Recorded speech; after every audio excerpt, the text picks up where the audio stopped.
Thank you very much. Mr. Snyder referred to me as a rising star. If ever there was that moment, it was a very fleeting, short moment, and the star has fallen, I assure you.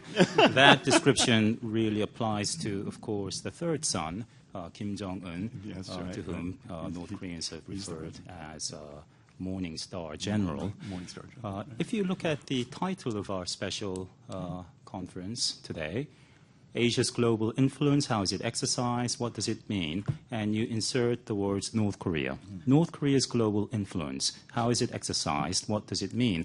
I think you can see that through nuclear diplomacy, I'm being uncharacteristically politically correct here, through nuclear diplomacy, by creating crises and reaping rewards, North Korea has pursued a very successful national policy over the past 2 decades.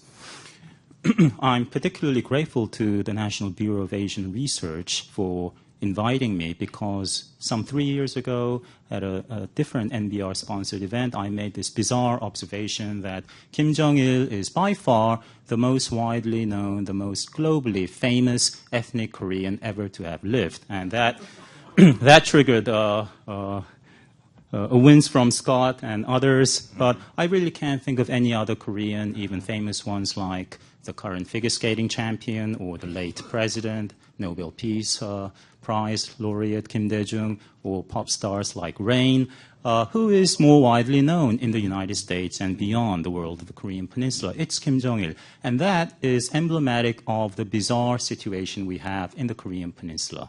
North Korea is an anomaly in international politics.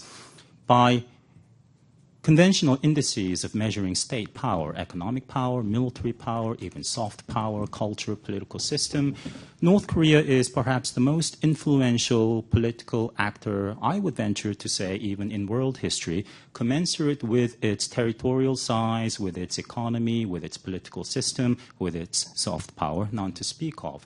And that is achieved by its nuclear strategy and the nature of the regime. Can we envision a world in which the Kim Jong-il regime is no more? Well, I'd like to draw your attention to 3 main points. First, the plausibility of the collapse of the political entity known as the DPRK, due to principally the peculiar dynamics on the Korean Peninsula as well as the special nature of the regime. Second, the plausible strategic consequences of the extinction of the DPRK.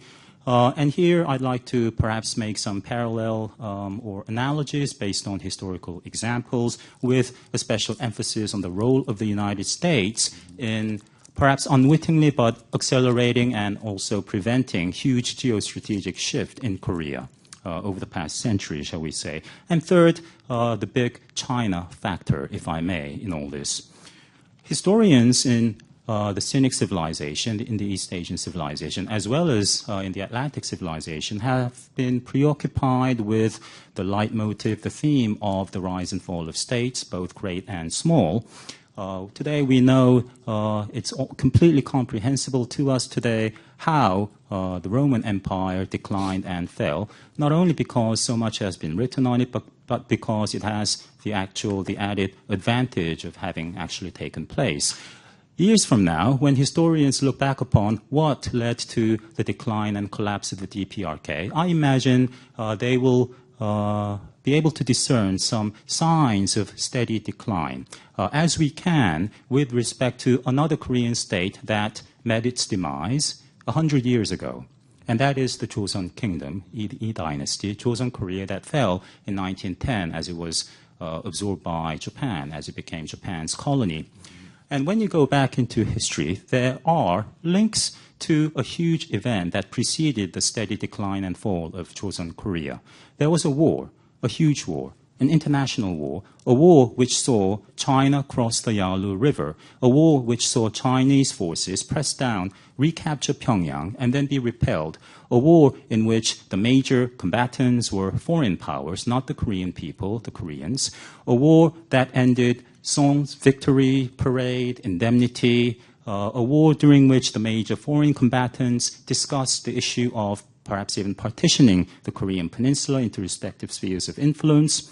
And this is, of course, the Korea-Japan War, commonly known in English as Hideyoshi's invasions, 1592 to 1598. And thereafter, we can see a steady decline of Joseon Korea as it turned its back against the ocean, against the outside world. It became the quintessential peninsular state, focused solely on China, and ideologically, technologically, we see Korea enter into a long period of steady decline.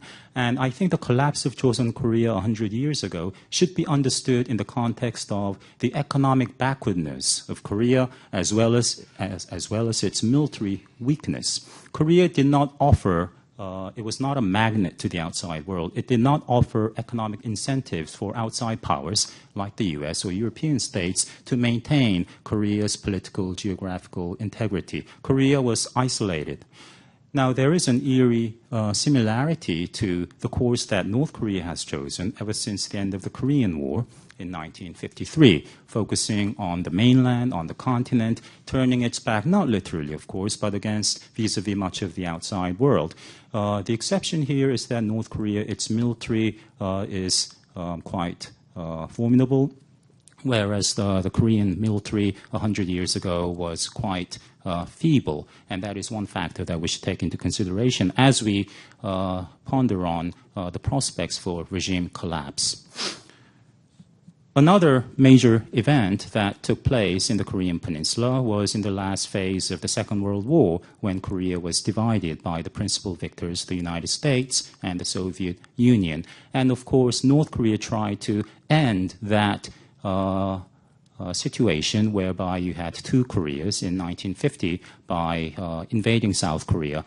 And as we ponder on, as we mark the 60th anniversary of the outbreak of the Korean War next week, June 25th, 1950, I think it's perhaps important to ruminate on the past 57 years, this relatively long period of peace that we've had in Korea, compared to the 56 years or so that preceded the outbreak of the Korean War. That is, we've had 5 wars, well, not including the Korean War, so up to 1950, we had 4 significant wars involving Korea for the control of Korea, war breaking out in Korea and around Korea, beginning with the Sino-Japanese War of 1894 to 1895, which ended the traditional Chinese world order in East Asia, and then the Russo-Japanese War, 1904 to 1905, which whereby in the Portsmouth Peace Conference and the treaty, it was declared that the powers recognized Japan's paramount economic, political, and military interests in Korea,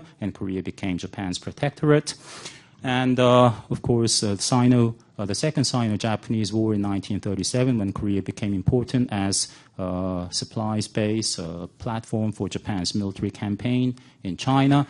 And in the context of the Pacific War, we did not have war in Korea, although there was a plan, a joint plan between the United States and the Korean Provisional Government, the government in exile in China, for joint military operations for an invasion of Korea. That was never implemented as the war came to an abrupt end in the wake of the atomic bombings. But, of course, there is a direct link in that Korea's geostrategic significance led to the partition of the Korean Peninsula.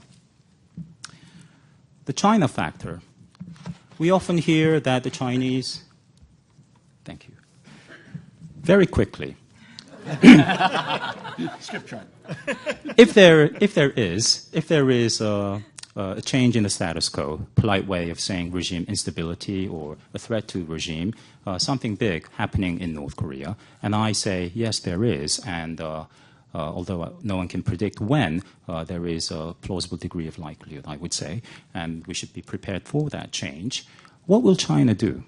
Will it risk war with the U.S. to maintain its traditional vassal state or its sphere of influence in Korea, to preserve the political entity known as the DPRK, as it did in the winter of 1950? I don't think so. The situation is vastly different. In 1950, China faced the threat of a U.S., Japan, South Korea, or even unified Korea contingent, which would have implications for Taiwan.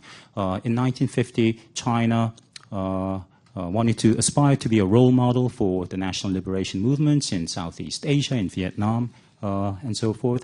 in 1950, China had incentives to risk war because it had the Soviet Union as its big patron. None of those incentives, reasons apply to today's situation in Northeast Asia. In the long run, it would be in the best interest of China to have a Korea, a unified Korea, that is necessarily pro-China, as Korea will be in the long term, economically and for many other reasons as well. So ultimately, when historians look back on this period, my wish is that before historians wax poetic about a brave new world order coming on the heels of a period of great chaos in the Korean Peninsula, they might note the unheralded attempts, the pragmatic, prudent approach taken by policymakers in Washington, Seoul, Beijing, and Japan to prepare for a big change in Korea. Thank you.